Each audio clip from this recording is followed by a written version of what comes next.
কখনো ভাববেন না আপনার নিরাপত্তাহীন, কখনো ভাববেন না কেউ আপনাদের অত্যাচার করে এখান থেকে সরিয়ে দেবে, কখনো ভাববেন না আপনারা একা, কখনো ভাববেন না আপনারা অসহায়, কখনো ভাববেন না আপনারা বাংলাদেশের সংখ্যালঘু, কখনো ভাববেন না শৈলকুপাতে আপনারা মুখ ফুটে কথা বলতে পারবেন না।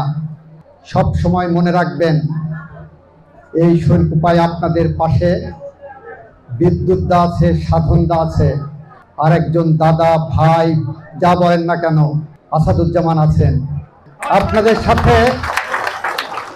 মনে রাখবেন আমি আছি, আমার অবর্তমানে আমাদের পার্টির এখানে যারা নেতৃবৃন্দ আছেন, হুমায়ুন বাবুর ফিরোজ আছেন, দলের সাধারণ সম্পাদক, তাকে রিস্ক করতে না পারলে আমাকে রিস্ক করতে পারবেন, যে কোনো একজনকে রিস্ক করবেন। আমাদের এখানে জামাল চেয়ারম্যান আছেন, উসমান আলী সাহেব আছেন, যে কোনো একজনকে রিস্ক করবেন। কিন্তু আল্লাহর কসম লাগে, নিজেদের কখনো অসহায় ভাববেন না।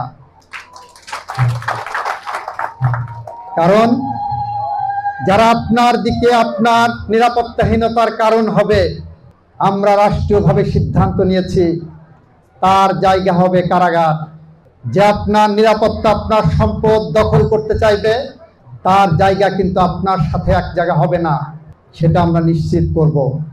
আপনারা আপনাদের ধর্মীয় কার্যক্রম চালু রাখুন, আবার হয়তো ঘুরে ফিরে কোনো জায়গা দেখা হবে, আবার হয়তো দেখা হবে কোনো রাজপথের মিছিলে, আবার হয়তো দেখা হবে কোনো উন্নয়নের কথামালায়।